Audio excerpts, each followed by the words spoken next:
수학 제94권 바이브레이터의 나라.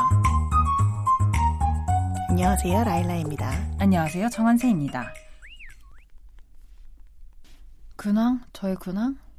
제 근황 정관장이 계속 패배하고 있다? 이 방송이 나갈 때쯤에는 어떻게 됐을지 모르겠으나 왜냐면 시즌이 끝났을 것 같은데 그때까지 계속 패배하고 있지 않을지? 네. 되게 암울한 말씀 해주시네요. 너무 슬픈 얼굴로 제가 말을 했나요? 라일라님의 근황은 무엇이시죠? 저는 사실 저는 근황이라고 할 건 없이 그냥 평소와 똑같이 직장 다니고 살고 있고요. 이 방송이 나갈 때쯤이면 날이 따뜻해졌을 거라고 믿으면서 녹음을 하고 있습니다. 너무 날이 왔다 갔다 해서 감기 조심하시길 바랍니다. 저도 약간 몸이 안 좋아지거든요. 이런 환절기에는. 그래서 그런 걸 좀 조심하면서 지내고 있다는 것 정도입니다. 네. 그러면 저희 오늘의 책, 학문의 해의 두 번째 책, 바이브레이터의 나라 시작해보도록 하겠습니다. 이 책은 사실 제가 몇 년간 서포터즈로 활동했던 섹스토이샵 피우다의 대표인 피우다 언니가 추천해준 책인데요. 제가 이 책을 추천해받고 지금까지 안 읽은 거죠? 안 읽었다가 언제 추천받으셨을까요? 2년?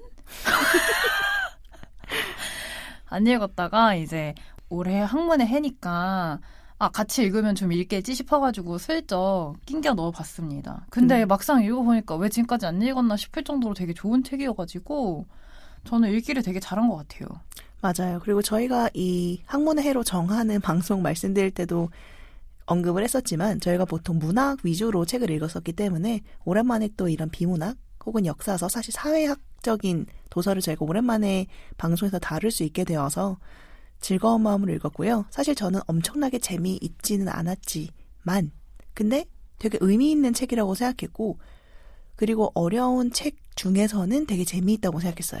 맞아요. 그러니까 그런 의미로 재미있어요. 이게 재밌는 책은 아닌데 재밌는 책이에요.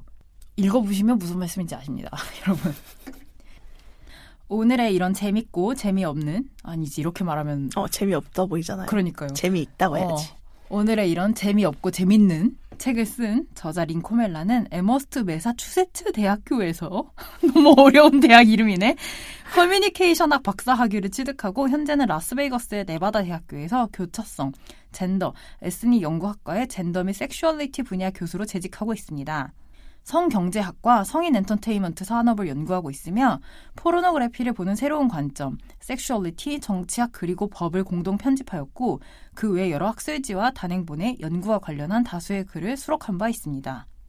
책을 옮긴 조은예 씨는 윤리교육학, 철학, 비교문학을 전공하고 문학 관련한 연구와 집필을 지속하며 활발하게 번역 활동을 하는 분으로 젠더 무법자, 기득권층을 옮긴 바 있습니다. 오늘의 책인 바이브레이터의 나라는 1970년대 미국의 섹스 포지티브 페미니스트 소매업자들을 중심으로 페미니즘의 맥락 안에서 이루어져 온 여성 성산업의 모습을 면밀히 관찰한 책입니다. 저자가 직접 페미니스트 자영업자들과 함께 섹스토이샵에서 근무하며 다양한 업계 종사자들과 나눈 인터뷰, 그리고 섹스토이샵의 역사 및 흐름을 생생하게 담아낸 현장 연구서라고 볼 수 있겠습니다. 당신이 섹스를 다루고 싶다면 그곳이야말로 페미니즘, 그런 게 있다면 말이지만 이 살아 숨쉬는 곳이다. 11쪽. 페미니스트 섹스토이숍은 행복하고 건강하고 성적 역량이 충분한 개인이 된다는 것이 무엇을 의미하는지에 대한 특정한 이해 방식을 생산하며 이러한 목표를 성취할 수 있는 고객 지향적 강령을 제공한다. 33쪽. 자신의 섹슈얼리티를 긍정하기. 이 책은 인문학 도서이긴 한데 이제 인문학 도서가 무엇이냐에 따라 달라지긴 하는데 이제 그런 정의는 그만하고 저자가 어느 정도는 연구를 목적으로 쓴 글을 출간한 거라서 논문 느낌이 나요. 네, 기본적으로는 연구서죠. 연구서 치고는 재밌지. 가볍지. 연구서 치고는 가볍고 약간 인터뷰의 성격도 있고 근데 무게가 가볍지 않잖아요. 그렇죠. 의미가 있고 그래서 어쨌든 논문 느낌이 좀 있기 때문에 서론 본론 결론이 있고 탐구하려는 태도가 있어요. 기본적으로. 질문이 많어. 물론 좋죠. 왜냐하면 그 질문이 다 유의미한 질문이고 그에 따른 답도 다 유의미한 답이었기 때문에 저는 되게 좋았습니다. 그리고 굉장히 분석적이고요. 맞아요. 학자로서의 태도를 아주 갖추고 계신 분이었다. 그래서 2000년대 초에 미국의 여러 페미니스트 섹스토이숍을 방문하고 사장이나 직원, 관계자를 인터뷰한 것을 엮은 책이에요. 근데 내용은 보시면 아시겠지만 인터뷰, 그러니까 질, 답 이렇게 되어 있는 건 아니고 이제 해석과 설명을 곁들인 그런 류의 책이라고 보시면 되겠습니다. 그래서 페미니스트 섹스토이숍이 지역 사회에서 어떤 역할을 했는지, 문화적으로 어떤 영향을 미쳤는지에 대해 다양한 시각에서 쓰여 있고요. 긍정적인 부분도 많지만 부정적인 부분은 어느 정도 어울러서 다루고 있어요. 그래서 저희가 생각지 못했던 부분까지 같이 읽을 수 있는 그런 책이었습니다. 각 장마다 주제가 조금씩 다르면서도 서로 이어져 있기 때문에 되도록 순서대로 읽는 것을 추천드리긴 합니다. 네. 그리고 이게 저는 성인용품의 역사에 대한 책이라고 처음에 제가 이 책을 읽으면서 생각했는데 사실 역사라고 하면 되게 고대 바이브레이터의 기원 뭐 이런 것부터 얘기해야 될 것 같잖아요. 근데 그런 역사는 아니고 이런 여성을 위한 섹스토이샵이 어떻게 발달해왔고 어떤 컨셉으로 발전을 해왔는지 그리고 어떤 변화를 해왔는지에 대한 계보를 그리는 느낌에 가까웠던 것 같아요.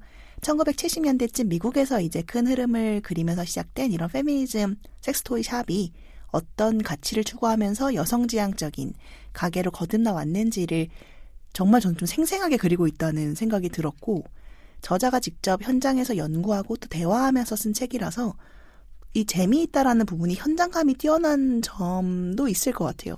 정말 그 현장에서 일하시는 분들의 생각 아니면 뭐 어떤 의미들 어떤 컨셉으로 이게 진행이 되어 왔는지 같은 게 보여서 그런 게 되게 재미있었습니다. 저는 일단 모든 것에 앞서서 번역어 문제를 얘기해야 될 것 같은데 이제 이 책을 보면 섹스 포지티브, 섹스 포지티비티, 섹스토이, 섹스테라피, 섹슈얼리티라는 등의 단어가 그냥 쓰여요. 그러니까 사실 이것을 마땅히 1대1로 대응할 만한 번역어가 우리나라에 없다는 의미겠죠? 그러니까 음차해서 그냥 써야 되는 거고 그래서 이런 개념에 대한 합의조차 사실은 우리나라에 되어 있지 않다고 저는 되게 강하게 느끼고 학계에서는 뭐 대응어가 있을까 싶긴 한데 학계에서 설사 있더라도 학계에서조차 합의가 되어 있을지 모르겠고 학계에서 합의가 되어 있더라도 그것이 대중적으로 풀려있지 않기 때문에 이 책을 읽을 때 똑같은 구절을 읽었을 때도 저는 해석이 너무 그래서 사람마다 다를 것 같다라는 느낌을 굉장히 강하게 받았어요. 이를테면 섹스 포지티브 혹은 섹스 포지티비티라는 단어를 읽었을 때 어떻게 해석하느냐 어떻게 받아들일까? 섹스 포지티브라는 단어를 받아들일 만한 개념 자체가 갖춰진 사람이 없을 수도 있겠다. 해석할 만한. 그러니까 이게 무슨 맥락으로 이런 단어가 이렇게 쓰이는 거지? 라는 느낌으로. 그래서 저 같은 경우에는 이 섹스 포지티브하다는 것을 성에 대해 긍정하고 그것을 터부시하지 않는 태도 정도로 인식하면서 읽었는데 라일라님이나 혹은 이 책을 읽은 다른 사람도 동일한 개념으로 읽었는지 확신하기 좀 어렵다는 생각이 계속 읽으면서 들더라고요. 또 성이라는 개념에 대한 정의도 다를 수 있잖아요. 우리나라는 왜냐면 되게 오랫동안 성이라는 것은 결국 성관계와 되게 오랫동안 대치시켜서 많이 이야기해왔기 때문에 그렇죠. 터부시도 많이 돼왔고 그래서 저 같은 경우에는 이 책을 읽을 때 성생활에만 국한되는 게 아니라 자위나 2차 성징을 포함한 생물적인 부분까지 포괄하는 개념으로 인지해서 읽었어요. 그래서 혹시 여러분이 이제 책을 읽고 이 방송을 들으시거나 이 방송을 읽고 책을 들으시게 된다면 이 방송을 듣고 이 방송을 듣고 책을 읽으시게 된다면 제가 이렇게 읽고 말하고 있다는 거는 여러분이 조금 알아주셨으면 좋겠다. 그래야 조금 오해가 만약에 생긴다면 덜 할 수 있을 것 같다. 그런 생각이 들었습니다. 근데 그런 어려움을 감안하더라도 저는 여러 가지를 알 수 있어서 정말 좋았고 성에 대해서 관심이 있고 특히 섹슈얼리티와 페미니즘의 연관관계에 흥미있는 분이라면 읽어보시면 전 좋을 것 같아요. 내가 관심 있는 분야에 넓고 얕은 지식을 얻을 때 기쁨이 저는 항상 있는데 그런 기쁨을 충족시키기에 아주 좋은 책입니다. 맞아요. 약간 그런 걸 뭐라고 할까요? 일반 상식에 대한 도서? 약간 성에 대한 그런 상식 도서 같은 느낌이 좀 들었었는데 이게 그 책에 처음 나올 때도 등장했던 문구였던 것 같은데 이런 섹스토이 샵이 기본적으로는 페미니즘과 대치된다. 그 반대에 서 있다라고 생각하던 사람들의 인식과 다르게 어떻게 여성지향적인 그리고 페미니즘적인 성산업이 발달해 왔는가를 알게 돼서 굉장히 정말 넓고 얕은 지식을 알게 해준 책이었고요. 이런 여성지향적인 섹스토이샵은 거의 대부분이 사회운동적인 성격에서 시작하는 것도 되게 재미있었어요. 어쩌면 당연한 거지만 여성들에게 어떤 사회적으로 압박되어 왔던 즐거움을 돌려주겠다, 혹은 뭐 알려주겠다, 우리의 몸을 탐구해보자, 이런 페미니즘적인 마음에서 시작된 게 남성 중심적인 기존의 섹스토이 샵과는 사실 추구하는 방향이나 색깔이 전혀 다를 수밖에 없지 않나, 아예 다른 산업이 될 수밖에 없지 않나, 취급하는 제품만 비슷할 뿐이지 라는 생각이 들 정도였고, 우리나라에도 이런 여성 친화적인 성인용품 샵이 등장한 지 꽤 되었다고 저도 알고 있거든요. 많은 사람들이 기억하는 이런 어떤 지저분하고 뭐 어두컴컴하고 불법적인 느낌의 성인용품 샵이 아니라 뭐 깨끗하고 뭐 청결하고 하얗고 건전한 이미지로 마케팅하는 그런 여성지향적인 토이샵들이, 제 기억에는 제가 그런 토이샵에 10년 전에 처음 방문을 했었는데, 제가 방문한 게 10년 전이니까 사실 그 전부터, 훨씬 전부터 아마 2000년 혹은 2010년대 초부터 사람들이 많이 방문하고 생겨나지 않았을까 싶어요. 여기 책에 등장하는 토이샵들처럼 여성들이 직접 제품을 테스트해보기도 하고 여성들이 스스로를 탐구할 수 있게 만드는 그런 콘셉트의 가게들이, 저희도 이제 2016년도에 또 페미니즘 리부트도 있었고 그런 물결과 함께 좀 많이 생긴 게 아닌가라는 생각이 듭니다. 그래서 이 라일란이 말씀하신 맥락과 이어지면서 이제 페미니즘 섹스토이 숍이 어떻게 브랜딩을 할 것인가, 어떻게 숍을 꾸밀 것인가, 이런 이야기가 책의 중간쯤으로 가면 나오거든요. 그래서 누구를 고객으로 삼을 것이냐, 누구를 타겟으로 물건을 팔 것이냐에 대한 이야기가 나오는데, 제가 여기서 제일 진지하게 생각했던 것은 이런 섹스토이숍이라면 가겠다, 혹은 이런 섹스토이숍이라면 괜찮다는 명제가 파는 사람에게도 사는 사람에게도 설정된다는 부분이었어요. 그러니까 내가 섹스토이숍을 갈 때 가치 판단이 개입된다는 거죠. 선택하게 되는 거니까. 이를테면 제가 피우다를 가기로 결정한 것도 대표인 피우다 언니가 오픈리 레즈비언이고 여성 친화적이고 매장 전면에 흔히 말하는 시트지를 발라서 매장에서 무엇을 파는지 숨기려고 하지 않는 점이 컸거든요. 그러니까 매장 밖에서도 매장 안에 들여다봤을 때 무슨 물건을 판매하는지 알 수 있었던 거죠. 그러니까 자연스럽게 여기는 건전하다는 느낌을 주는 거예요. 빨간색이나 노란색, 주황색 시트지를 붙여놓고 성인용품 이렇게 4글자만 박혀있는 것과 다르게. 사실 근데 저는 그런 성인용품점은 가본 적도 없거든요. 저도. 그러니까 내부가 사실 어떻게 되어 있는지도 모르는 거야. 근데 가려져 있으니까. 그리고 우리가 평소에 성에 그때까지만 해도 가지고 있었던 터부시되는 어떤 인식 때문에 무언가 두렵고 불결하거나 혹은 안 좋은 일이 생길 것 같다는 사고방식을 저도 갖고 있었던 거죠. 그리고 그런 성인용품 샵, 기존의 성인용품 샵은 여성을 대상으로 하지 않을 것 같다. 그러니까 여성을 맞아. 물화하고 여성을 대상화하지, 거기에 손님은 기본적으로 남성으로 상정되어 있을 것 같다라는 인식이 사회적으로 다 있잖아요. 그리고 실제로 그렇고. 그렇지. 근데 실제로 그렇다고 하는데 나는 모르지. 사실 안 가봤으니까. 근데 저도 안 가봤어요. 그러니까 사실 내가 경험해보지 않았기 때문에 그 내부가 어떤 구조로 어떻게 돌아가는지는 모르는 거죠. 모르는 사실. 거죠. 근데 저희에게 위험하다는 생각이 계속 있었던 거지. 맞아. 그러니까 물론 당연히 그렇게 시트지를 발라놓으면 안전할 수 없죠. 무슨 일이 벌어지고 있는지 어떻게 맞아. 압니까? 근데 또 아닐 수도 있잖아. 근데 어쨌든 또 안에 들어가서 만약에 무슨 일이 벌어진다고 해도 누가 책임질 것인가? 결국 그것은 이제 문을 열고 들어간 내 책임이 되는 거 아닌가? 이렇게 되니까 우리는 그런 음지화된 것이 아니라 양지화된 것, 예쁜 것, 청결한 것, 깔끔한 것, 아름다운 것을 원한다. 반대급부적인 이미지를 원한다. 이게 소비자에게도 그런 욕구가 있는 거고 생산자에게도 그렇게 팔아야 한다. 여성을 특히 대상으로 한다면 그런 기준이 생겨났다는 거죠. 사실 성생활이라는 게 그렇게 예쁘거나 아름답게만으로 돌아가지 않음에도 불구하고 맞아요. 그런 관점이 이제 이야기되는 것이 저는 정말 신선했고 제가 한 번도 생각해보지 못했기 때문에 정말 좋은 문제제기, 저는 문제제기였다고 생각해요. 맞아요. 라고 생각합니다. 근데 이 말은 섹스토이숍도 반대로 손님을 고를 수 있다는 거잖아요. 소비자가 가게를 고를 수 있다면. 모든 매장은 다 손님을 고르니까. 그래서 여기는 남성의 추잡함과 여성의 건전함이라는 대립상을 말하는데, 그러니까 전통적인 섹스토이숍, 전통적이라는 표현도 난 너무 웃겼어. 그런 유의 섹스토이숍에는 전통이 있나 봐. 그러니까 그 전통이라는 게 전통이 있다라는 게 아니라 과거부터 이루어져 왔으니까 그치. 그냥 그 자체로 전통인 거죠. 맞아. 기존에. 그래서 그런 섹스토이숍은 더럽고 추잡하고 비위생적인 반면에, 그러니까 미국에서도 사실 이런 인식이 있다는 거야. 우리나라뿐만 아니라. 이곳에서, 이 책에서 소개되는 여러 소위 말하는 페미니즘적인 섹스토이숍은 대안적이고, 이 표현이 저는 정말 신기했는데, 채통을 차릴 수 있으니까 품위 유지를 할 수 있다는 의미겠지. 그치, 이게. 그치. 안전하다고 받아들여진다. 그런데 이런 이미지에는 한계가 있는데, 이렇게 숍을 꾸미고 손님을 받아들이는 순간 이상적인 소비자의 모습도 상정된다. 왜냐면 이 숍이 받아들이고 싶어하는 손님의 모습이 생겨버린다는 거죠.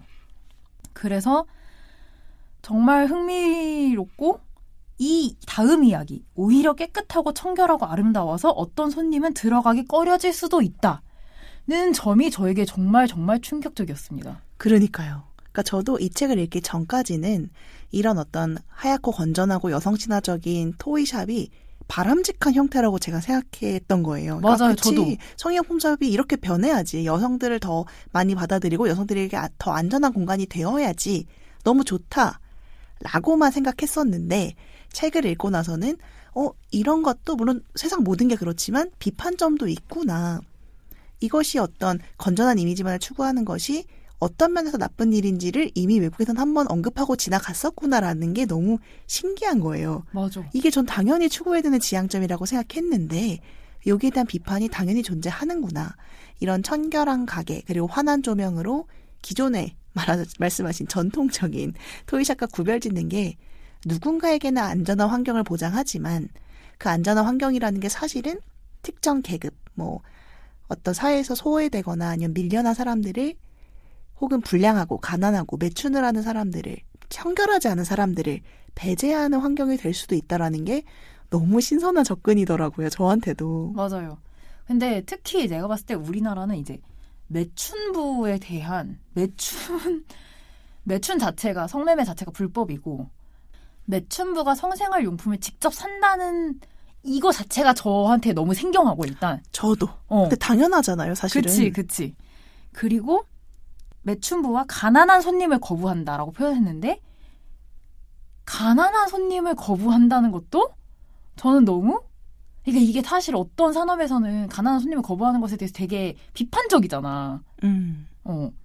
돈이 없으면 손님이 아니냐? 약간 이런 식의 말이 있는데 그러니까 이렇게 생각해보면 제가 암묵적으로 섹스토이가 사치품이라고 어느 정도는 생각했던 것도 같아요. 맞아요. 그러니까 우리나라는 아직 그런 인식이 있지. 그러니까 나도 그런 인식도 있는 것 같고 그러니까 이렇지 않은 손님을 환영하게 된다는 거지. 그러니까 돈을 쓸만하고 채통과 품위를 지킬 수 있고 내가 이런 환한 이미지를 나도 반기는 그런 손님이 나도 되고 싶어하고 맞아요. 그러니까 이게 어쨌든 특정 계급, 되게 중산층을 마케팅하고 있다라는 내용이 등장하는데, 그러니까 중산층 여성에게 맞춰진 안전함, 그거에 맞춰진 청결, 이런 건데, 그래서 저는 사실 마케팅이라는 게 어쨌든 타겟을 정하는 거니까 당연한 말이지만, 이런 건전하고 청결한 마케팅이 포용성이 부족한 것과도 연결될 수 있다라는 생각이 너무 신기한 거예요. 저도. 그러니까 우린 되게 당연하게 포용 안 하는 사회에서 살아온 거지.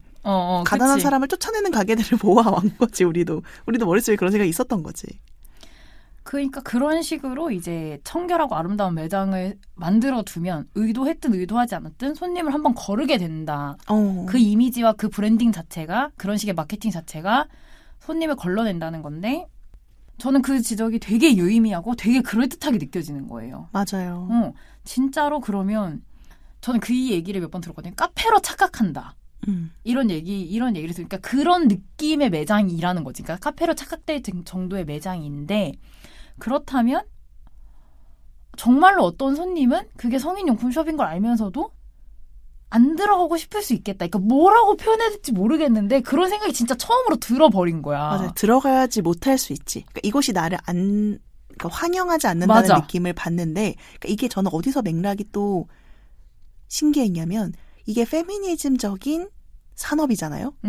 그러니까 사실 많은 여성들에게 열려있는 공간이어야 하는데 어떤 여성에게만 환대하고 어떤 여성은 밀어내는 공간이 될 수 있는 거지. 맞아요.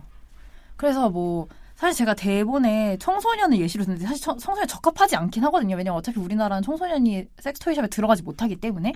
근데 만약에 그렇게 반짝반짝하고 예쁘고 청결하게 꾸며놓은 아름다운 가게라면 청소년이 들어갈 수 있을까? 그러니까 왜냐하면 우리나라 사람들만 그런지 모르는데 저는 매장에 들어가면 물건을 사야 된다는 압박을 받는다고 느끼거든요. 근데 내 주머니 사정이 그렇게 좋지 않은데 저기 들어가서 내가 뭘 봐도 될까? 이런 생각이 들 것 같기는 해요. 맞아요. 그리고 이런 건전하고 환한 되게 이런 토이샵의 이미지가 에로틱한 것과는 반대될 수 있다는 생각도 저는 되게 신기했거든요. 그러니까 이게 주얼리숍처럼 보일 정도로 그 공간을 탈성애화하는 이미지로 보일 수도 있다라는 표현이 나오는데 제가 그렇게 생각해 본 적이 없는 거예요. 근데 그것도 무슨 말인지 너무 알 것 같지 않냐? 그게 생각해보면 섹스라는 게 항상 낭만적이거나 청결하거나 건전하지 않잖아요. 맞아. 사실 그렇잖아, 성관계라는 것은.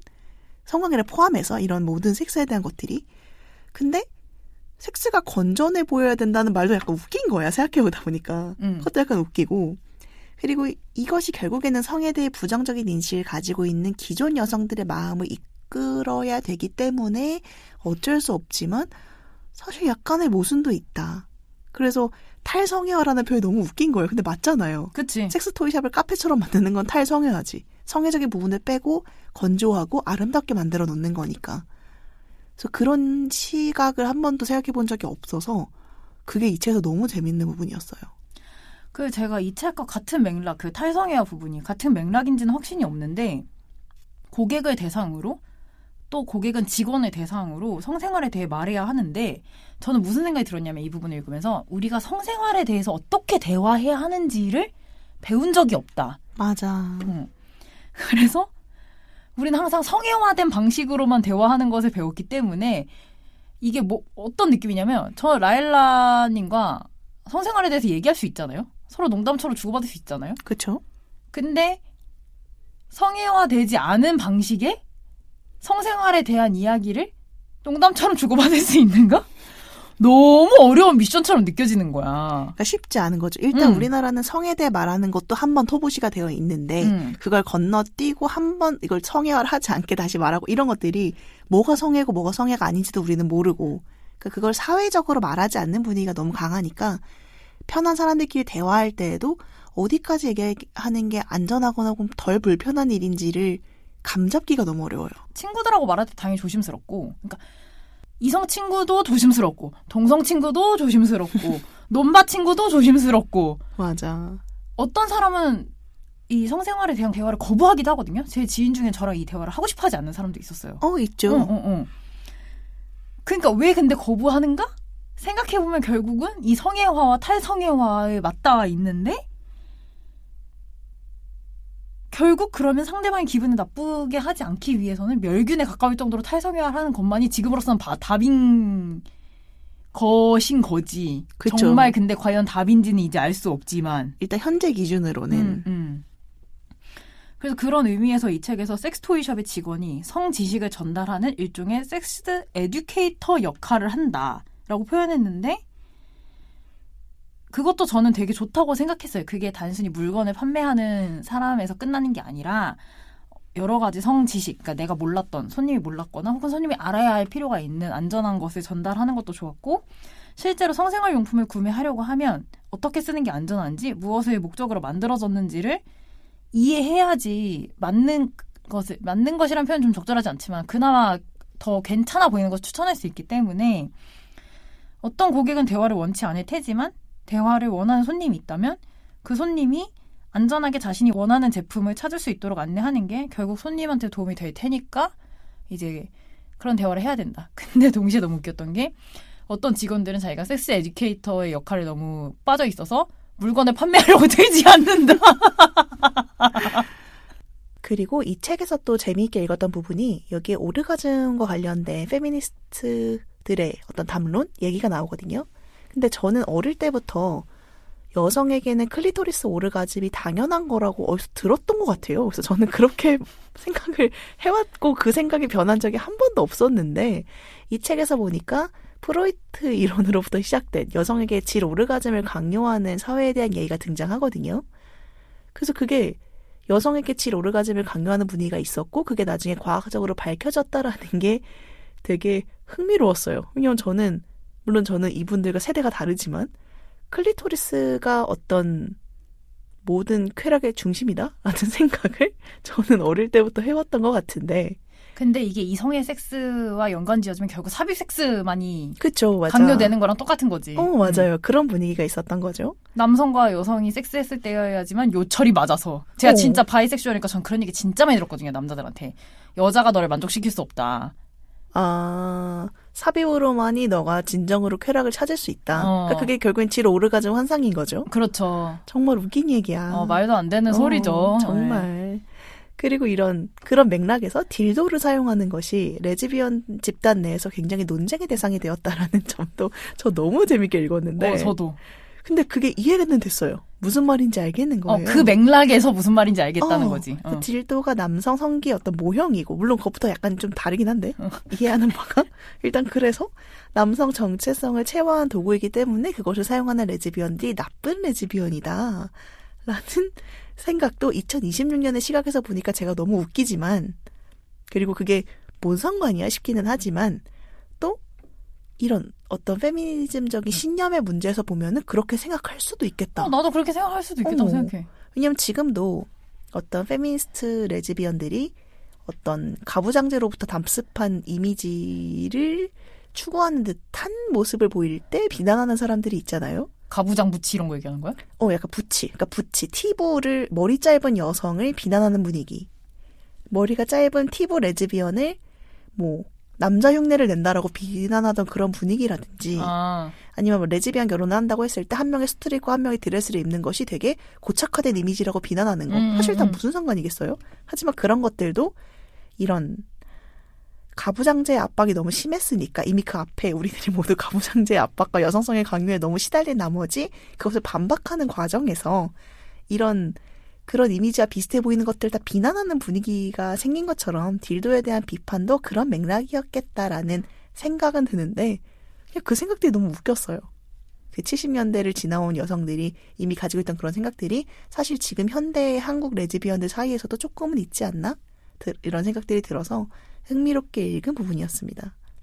그리고 이게 어쨌든 성인용품에 대한 내용들이니까 거기에 대한 호불호를 조금 얘기해보자면 저는 일단 딜도 자체를 별로 좋아하진 않거든요. 저도 좋아하지 않아요. 근데 저는 이유는 명백해요. 딜도는 제가 너무 힘들어요. 저는 잘 쓰지 않아요. 기본적으로 저는 삽입자위를 하지 않고 그것이 별로 저에게 쾌락을 주지 않기 때문에 잘 사용하지도 않고 삽입 외에 다른 용도로도 딜도를 사용하는 것이 별로 저는 재미있지 않은데 근데 저는 그래서 그걸 보면서 성인용품 샵에서 베스트셀러 제품들을 당연히 홍보하잖아요. 근데 너무 개인 취향이 큰 분야라는 생각도 들었어요. 이건 베스트셀러가 중요한가? 진짜 사람들이 많이 경험해보고 자기한테 맞는 걸 찾는 게 너무 중요한 산업인 것 같다? 라는 생각도 좀 들었고 그리고 또 제가 주워 듣기로 전 사실 성인용품을 잘 모르지만 이게 날이 갈수록 여성들이 추구하는 성인용품들은 점점 더 예쁘고 이것도 결국 탈성애와 연관이 있을까? 점점 예쁘고 성인용품스럽지 않은 디자인의 제품을 추구하는 것에 반해서 남성들은 점점 더 실제 신체와 비슷하게 생긴 제품들을 선호한다? 라는 맥락 얘기를 들었었거든요. 그것도 몇 년 된 것 같아요. 근데 저는 후자는, 그러니까 특히 남자들이 소위 말하는 섹스돌 같은 걸 원해서 그렇게 말이 나온 것 같은데 저는 전자는 아니라고 생각해요. 아니에요? 왜냐하면 그거는 생산자가 그런 제품을 만들기 때문에 소비자가 별로 선택지가 없다고 느껴져요. 제가 피우다 서포터즈로 쭉 일하면서 느낀 건 네네. 업체에서 핑크색과 보라색을 만들어요. 그래서 옵션 중에 녹색이 있잖아? 항상 녹색이 품절이야. 그러니까 여성들이 실제와 다르게 생긴, 그러니까 실제는 인간의 실제 살 같은 핑크색과 유사하긴 하잖아요. 형태라든지. 아니요. 제가 말하고 싶은 그런 거 아니에요. 소위 말하는 제가 말하고 싶은 건 업체에서 여성적인 색감을 위주로 생산을 많이 하려고 하는데 실제로 여성들이 원하는 것은 그렇지 않다. 내가 말하고 싶은 그런 맥락이었어. 저는 이제 형태가 실제 인간 형태와 전혀 다른 방향으로 여성들의 성인용품은 추구미가 다른데 그것도 저는 잘 이해가 안 가요. 추구미라기보단 그게 편의성의 문제인 것 같아요. 그러니까 남성들은 그 편의성보다도 실제 여성의 외향을 같은 맥락인가? 더 보여지길 원하는 것 같고. 그러니까 자기가 그러니까 자기가 생각하는 이상화된 여성 육체를 갖고 싶어 하는 것 같고, 여성들은 그런 것보다는 기능을 좀 더 추구한다. 그쵸. 맞아요. 그런 면에 좀 더 가까운 것 같아요. 그래서 이런 추구하는 방향성이 다르다는 것도 그런 얘기를 들었었는데, 그래서 저는 후자, 남성들이 점점 여성 신체와 닮은 성인용품들을 사용하는 것이 사실 여성 문화랑 되게 관련이 있으니까 그렇죠. 너무 부정적인 이미지가 저는 있거든요. 그래서 성인용품 샵들이 어느 정도의 윤리적인 의식을 가져야 되는데, 페미니즘적인 산업이 발달하면서 그냥 모든 성산업이 그랬으면 좋겠는데, 또 거기에 대해서 너무 여러 가지 층의 이야기들이 있는 것 같아서 생각이 되게 많아졌었어요. 그래서 제가 아까 말씀드린 전 딜도를 사실 좋아하지 않는데, 저도 뭐 당연히 클리토리스 오르가즘을 훨씬 잘 느끼고, 딜도는 제가 움직여야 되거든요. 왜냐면 삽입을 해야 되니까. 누가 삽입해주지 않잖아. 저는 그래서 사실 딜도를 좋아하지 않거든요. 그러니까 오르가즘의 어쩌고 저쩌고보다 오르가즘까지 가는 노동이 너무 과해요. 특히 저는 무성의의 스펙트럼에 있어서 그런지, 그러니까 그 정도의 쾌감을 얻기 위해 그 정도의 자가노동을 하는 것이 그렇게 효율적이지 않다는 생각을 많이 하는데, 어쨌든 근데 딜도도 보면 소위 말하는 페니스와 엄청 닮은 딜도가 있고, 진짜 누구 거를 떼서 만들었나 싶을 정도로 닮은 게 있고, 전혀 닮지 않은 게 있거든요. 네네.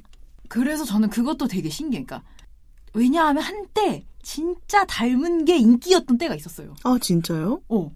근데 그게 진짜 죄송해요, 여러분. 제가 넣어봤을 때도 양감이 달라요. 사람 같아요? 아니, 그러니까 여기서 말하는 양감은, 그러니까 부피감이 다르다고 해야 되나? 그게 다르다. 내가 봤을 때 굵게 만들려면 결과적으로 페니스랑 비슷해지는 것 같아. 라일라님 마이크가 계속 내려가고 있어서 여러분. 너무 힘듭니다. 마이크 조절이 지금 너무 힘든데. 근데 그렇죠. 약간 그게 전 딜도를 좋아하지 않으니까 사실 다양한 딜도를 써보지 않았지만, 다양한 걸 써보면 그 차이점이 느껴지잖아요. 그렇죠. 그러니까 보통 딜도라고 하면 약간 바나나처럼 생긴, 아주 쉽게 표현하면 그런 건데, 크기도 되게 다양할 거 아니에요? 크기도 그쵸. 다양하고 길이도 다양하고 굵기도 다양한데, 제가 느끼기에 어느 정도의 굵기가를 보장하려면 결과적으로는 페니스랑 비슷해지게 되는 것 같아요. 왜냐하면 삽입할 때는 앞부분이 약간 얄쌍해야 되고, 왜냐하면 삽입할 때는 좀 편해야 되니까. 근데 삽입 후에 어느 정도의 굵기를 바라는 사람들은 또 중간은 두툼해야 되잖아요. 그러면 결국은 페니스랑 비슷해지는 거 아닌가. 그치. 뾰족하게 만들 수 없잖아. 그렇죠. 그러니까 이게 남성 성기를 본다 만든 것이기 때문에 레즈비언들을 사용하면 안 된다는 생각들을 사람들이 할 수도 있는 거야. 그러니까. 그렇게 내가 봤을 때 그런 맥락인 것 같아, 결과적으로. 그럼요. 그런 것 같아요. 어쨌든 이 닮은 거 얘기하다가 그렇게 됐는데, 그래서 저도 사실은 구테어 딜도 중에, 제가 갖고 있는 딜도 중에 뭐가 제일 네 마음에 드냐라고 하면 페니스랑 가장 닮은 게 가장 마음에 들긴 해요. 걔가 가장 그나마 큰 쾌락을 주긴 해요. 노동 대비 효율을 따졌을 때. 또 사람마다 이런 자위하는 방법이나 어쨌든 본인이 오르가즘에 도달하는 방식 혹은 뭐 어떤 패턴 이런 것들이 다 다르기 때문에 뭐 개인차가 당연히 크겠지만. 당연하죠. 그리고 저는 이 수많은 어쨌든 바이브레이터를 되게 여러 개를 써봤으니까, 서포터즈를 하면서 그때 결국 이 책과 연결되는 경험인데, 제가 사실 지금 가장 잘 쓰는 게 우머나이저 제품이거든요. 우머나이저 여러 제품 중에 넥스트라는 제품인데, 이게 현재 피우다에서 대본을 쓸 때 기준으로는 32만 9천 원이었어요. 피우다에서는 물론 젤이나 여러 서비스 제품을 같이 주기 때문에, 근데 어쨌든 그걸 받으면 32만 9천 원 지불해야 되는 거잖아요. 그래서 저는 항상 바이브레이터의 가격에 불만이 있거든요. 물론 되게 저렴한 것도 많아요. 언바운드 퍼프나 세티스파이어 1, 롬프 스위치 X처럼 10만 원이 안 되는 제품도 많고, 저렴한 제품도 많은데, 그리고 바이브레이터가 아니라 딜도를 구하시려고 하면 당연히 더 싼 제품이 많고, 왜냐면 바이브레이터는 기본적으로 모터가 장착되는 거기 때문에 비싼 거거든요. 맞아. 그리고 약간 방수 같은 것도 돼야 되고. 그치. 중요하지. 근데 결국 라일란이 말씀하신 것처럼 뭐가 이제 내 몸에 맞냐, 뭐가 나에게 쾌락을 주냐, 이거를 알려면 여러 음식을 먹어보듯이 여러 제품을 써봐야 한단 말이에요. 저도 비싼 걸 좋아하는 몸이란 것을 비싼 걸 써봐야 알지. 알았어요. 그렇죠. 근데 이게 가격대가 이미 좀 높게 상향되어 있는 분야는 좀 그런 단점들이 있는 것 같긴 해요. 그래서 만약에 저렴한 걸 써봤는데 저렴한 게 자기한테 잘 맞으면 정말 다행인데 그렇지 않으면은 가격도 결국 장벽이 될 수 있겠다는 생각이 저는 되게 많이 들어요. 특히 파워가 센 제품을 원하는 사람들은 그럴 수밖에 없겠다라는 생각이 들고 내가 바이브레이터를 사고 싶은데 예산에 제한이 있다면 결국 그 예산 안에서 선택해야 되는 문제잖아요. 그래서 제가 아까 말한 것처럼 바이브레이터를 되게 사치품처럼 저도 모르게 여겼던 게 있는 것 같아요. 사실 이게 내 삶에 중요한데 중요하지 않고 특히 저 같은 경우 무성의 스펙트럼에 있으니까 사실 그 자위든 타인과의 성생활이든 그렇게까지 막 인생에 큰 파일을 차지하냐면 그렇지도 않거든요. 근데 있으면 좋다. 하면 좋다의 수준이니까. 그래서 이 책에서 매장에서 알게 모르게 중산층 백인 여성을 대상 고객으로 선정했다고 하는데 저는 그 부분을 읽으면서 제가 쓰는 우머나이저 넥스트의 가격 32만 9천 원을 생각할 수밖에 없었다. 그치. 누군가가 손쉽게 사거나 아니면 선물하기엔 진짜 부담스러운 가격이죠. 맞아요. 그리고 이게 선물하기 진짜 어려운데 제가 라일라님한테 뭔가 선물했어요. 근데 라일라님이 그게 안 맞아. 그러면 라일라님한테도 이거는 애물단지예요. 그리고 사실 이런 용품들은 중고로 판매하거나 아니면 중고를 주기도 되게 애매하잖아요. 맞아요. 근데 사실 이제 실리콘 제품 같은 경우에는 반영구적인 거기 때문에 잘 닦아서 주면 다른 사람이 써도 상관없긴 하거든요. 위생적으로. 그치. 근데 그냥 사람들의 인식이. 그치. 왜냐면 내 몸에 직접적으로 닿는 거잖아. 맞아. 이게. 마치 속옷처럼. 그치. 그래서 바이브레이터나 딜도 같은 경우에는 사실 반영구적인 제품이기는 해요. 그리고 피우다 같은 경우에는 이제 AS도 해주거든요. 저렴한 제품도 다양하게 팔고 그러지만 결국 내가 하이엔드 제품을 원할 때는 내가 구매력을 갖춘 손님이 되어야 되는구나. 이런 생각을 해서 그리고 사실 그런 제품을 그러니까 하이엔드 제품을 산다는 게 아니라 제품을 사지 않을 거면 애초에 제품을 살 의향이라는 게 없으면 사실 매장을 아무리 잘 꾸며놓고 매장 직원이 섹스 에듀케이터 역할도 해주고 이거저거 다 체험을 시켜줘도 의미가 있냐? 전혀 그렇지 않잖아요. 결국은 사야 되잖아요, 이것은. 그렇죠. 그래서 이제 그런 의미로의 이제 소비자로서의 경험도 굉장히 많이 떠올랐다. 그렇다고 합니다.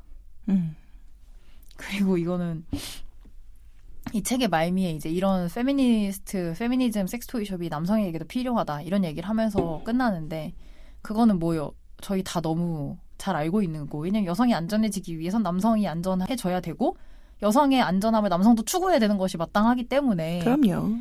그런데 제가 콘돔 사이즈에 대해서 들은 이야기가 있어요. 이 남성에게도 필요하다 이런 얘기 들으면서 이 에피소드 떠올랐는데 사실인지 아닌지 모르겠어요. 저도 사실 콘돔을 사본 적이 없어.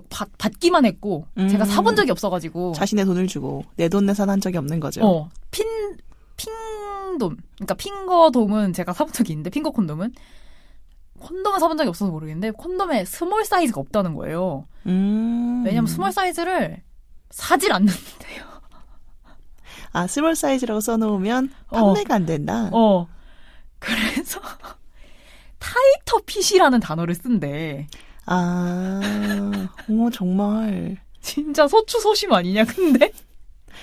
그러니까 이게 어떤 신체 사이즈와 자존심 같은 걸 왜 이렇게 연관을 했는지 모르겠어요. 저는 그런 사회 분위기를 사실 좋아하지 않는데 저희 호불호와 상관없이 아무튼 그런 분위기가 있는 거지. 그래, 왜냐하면 그런 마음가짐이 중요한 게 아니고 사실 성관계를 했을 때 콘돔은 피임 도구고 피임을 하는 것이 목적이잖아요. 그러니까 그러면 피임을 잘 할 수 있느냐 아니냐가 목적을 둬야 되지 스몰이냐 라지냐 사실은 중요하지 않단 말이에요. 그럼 그걸 누가 보냐고. 그러니까. 그리고 그걸 사이즈를 안 적어놓으면 뭐 달라져요? 크기라는 거는 물질적인 거잖아요. 맞아. 실제로 보면 알잖아요. 맞아. 그럼 뭐 크기가 실제 크기가 조그만데 라지 사이즈를 쓴다고 해서 사람들이 그 껍데기 보고 라지를 쓰는구나 이렇게 생각하겠어요? 아니면 뭐 서로 너 무슨 사이즈 쓰니 물어보겠어요?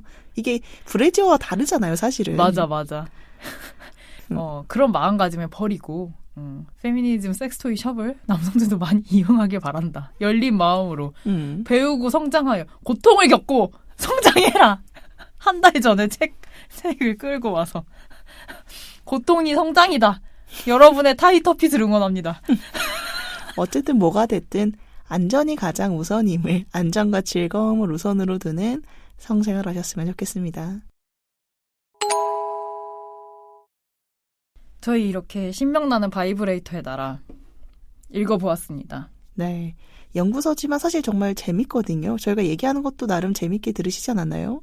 한번 보시면 더 재미있으실 겁니다. 우리 이 책 홍보대사도 아닌데 너무 열렬히 읽으시라고 한다. 이 책이 판매된다고 해서 저희에게 도움되는 거 하나도 없고요. 그렇지만 좋은 책을 널리 읽히는 것이 좋으니까. 네, 그리고 5월의 봄 출판사에게 도움이 되면 좋겠다. 저는 5월의 봄 출판사에 되게 신뢰가 있기 때문에. 맞아요. 좋은 책을 많이 내시죠. 맞아요. 그래서 5월의 봄이 내는 책 라인업을 보면 도무지 팔릴 것 같지 않은 책을, 그러니까 베스트셀러가 되기 되게 힘들 것 같은 책을 꾸준히 내주셔서 5월의 봄, 한 권이라도 팔려서 5월의 봄의 재정에 도움이 된다면 좋겠다. 이런 생각을 하였습니다. 네, 지금 진짜 난데없이 든 생각인데 출판사 이름이 5월의 봄이니까 이 책이 5월에 나갔어도 괜찮았을 것 같네요. 나는 5월의 봄이라고 해서 순간 5.18을 생각했어. 또 우리 5월에는 다른 이야기 해야지. 5월은 잠이입니다. 5월의 책은 잠이고요. 이렇게 갑자기요? 얘기 네. 나온 김에. 네네. 잠이고, 이 잠이의 저자가 오드리 로드라는 분인데, 오드리 로드 분이 엄청 좋은 책을 많이 쓰셨어요. 그 시스터 아웃사이드라는 책도 쓰셨고, 생초면인 얼굴로 저를 보고 계시네? 네, 전 초면이에요. 아, 네네. 그래서 그 오드리 로드의 책이 이 소위 말하는 뭐라고 표현할까? 페미니스트들에게 일종의 필독서처럼 읽히는 책이 되게 여러 가지 많거든요. 흑인 레즈비언 페미니스트시기 때문에 뭐 나는 당신의 자매입니다도 그렇고 자미도 그렇고 시스터 아웃사이더도 그렇고 굉장히 좋은 책이 많기 때문에 이제 이 기회에 저희와 함께 잠이 읽어보시고 잠이 좋으면 또 확장 독서, 시스터 아웃사이더도 읽어보시고 그러시면 좋겠다. 그래서 저희 다음 책은 잠이입니다. 네, 잠이로 저희가 5월 달에 돌아오도록 하겠습니다. 지난번 3월 때도 그랬지만 저희 이제 다음 주에는 이제 이 방송 유튜브가 나가고요. 그리고 그 다음 주와 그 다음 주는 수요일에 책과 관련된 소수가 올라가고 있으니까 이번 4월에도 많이 기대해 주시면 감사하겠습니다. 배가 고픈 정한세? 그리고 봄이 와서 좋은 라일라였습니다. 프로페셔널 페미니스트가 되는 그날까지 페페였습니다.